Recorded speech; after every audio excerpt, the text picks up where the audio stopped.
Hi, I'm Kathy from Stitch It Together, and I want to be describing and showing a video to you of something that I'm doing in place of pattern Eclipse. So it's a little complicated what I've done, and I would not recommend this for every project, just for things that maybe are kind of special because it is a little bit time intensive. But what I have done, I have made a pattern that will go around a panel, some elements in a panel that I don't want to sew into, which is what pattern Eclipse does. But pattern Eclipse can do that with a lot of jump stitches and with a lot of back stitching. And so what I had done is I made my own pattern in Pattern CAD.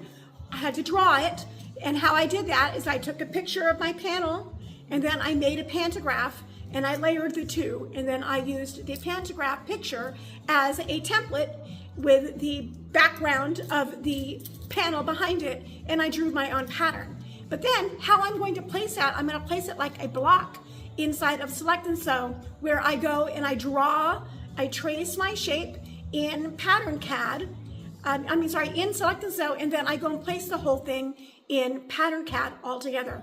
Let me show you what I've done. This is the panel that I'm going to be working with, and it is going to have pattern Eclipse around many of the elements that are in this panel. And what I have done is I've gone into Select and Sew, and I have used the marking tool to trace out what is going to be the first row and beyond in my pattern here. And then I'm going to go into Pattern CAD with this marking, and then I've previously drawn 3 rows because the whole panel will have 3 rows, and I'm going to place it using this marking. Hold on and let me show you how I'm doing that. So here I am inside of Pattern CAD, where I have used the Save area to bring in my marking into Pattern CAD.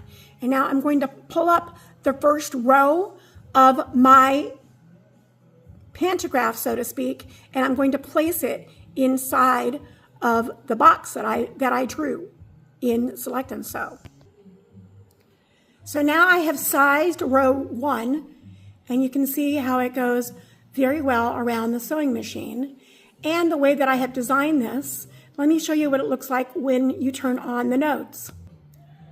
When I turn on the nodes, if I need to move 1 or 2 points because this is not a flattened pattern, I can move 1 or 2 nodes so it does not go into my sewing machine or the elements that I'm trying to avoid. This is an example right here. A few of those are just a little bit too close, so I'm just going to pick those individual nodes and I'm going to move them.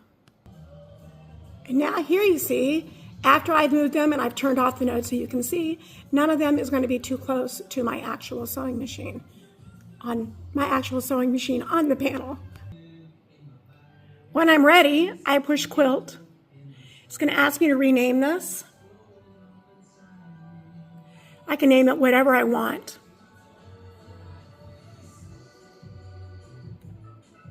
And it's going to go directly into Select and Sew. And I'm just going to quilt it.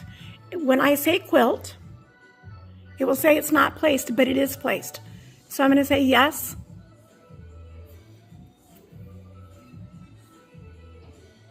And this is just going to quilt out perfectly. We're stitching out. And again, just notice I don't have any jump stitches. It's all going to be one continuous stitch. Another thing to note is that the brown in the background, the marking, is not sewing out.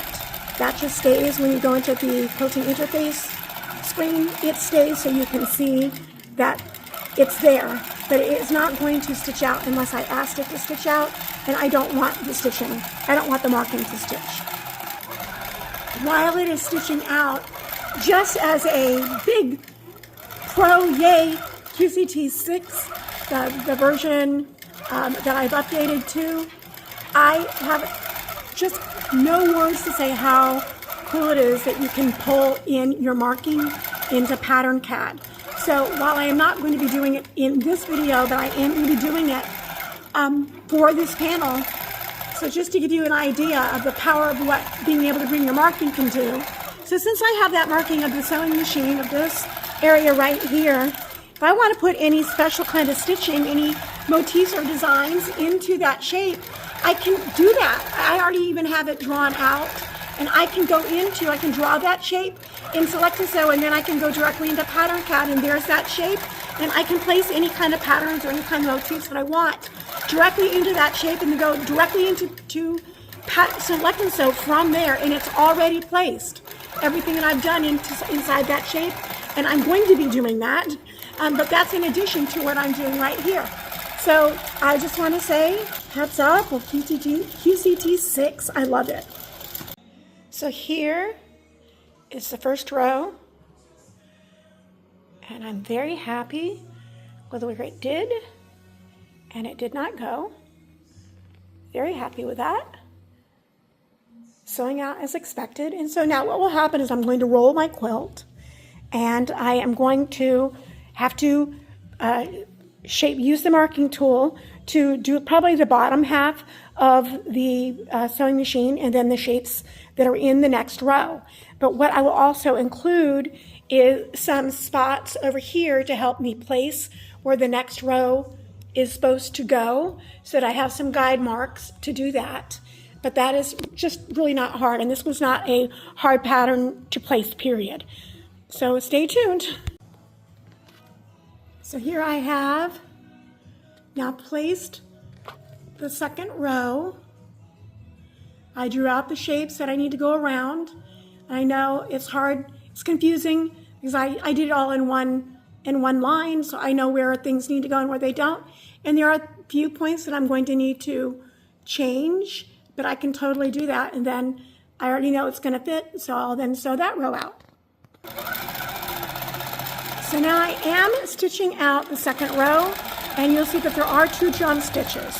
That is because in the panel there are 2 areas, well, there are 3 areas altogether, but there will be jump stitches because there's no way for QCT, there was no way for me to do a continuous line without going into the shapes. So there had to be breaks right here, but there are only breaks, that's the only reason.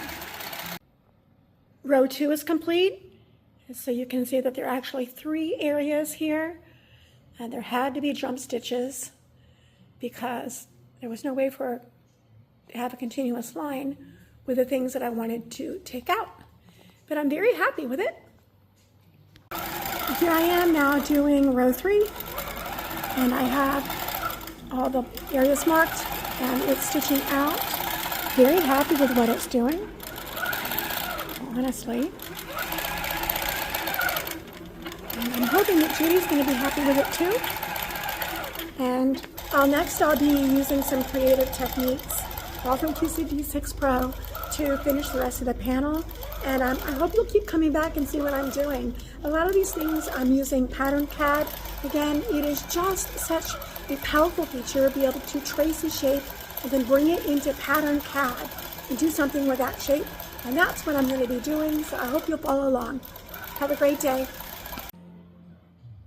I have finished the panel. It's still on my frame, so you can't see all of it. But I'm very happy with it. It hasn't gone anywhere it's not supposed to do, and it really did not take that long this time around because I had already drawn what needed to be drawn. So I'm going to be continuing working on this panel. Next, I'm going to be doing some work on the sewing machine.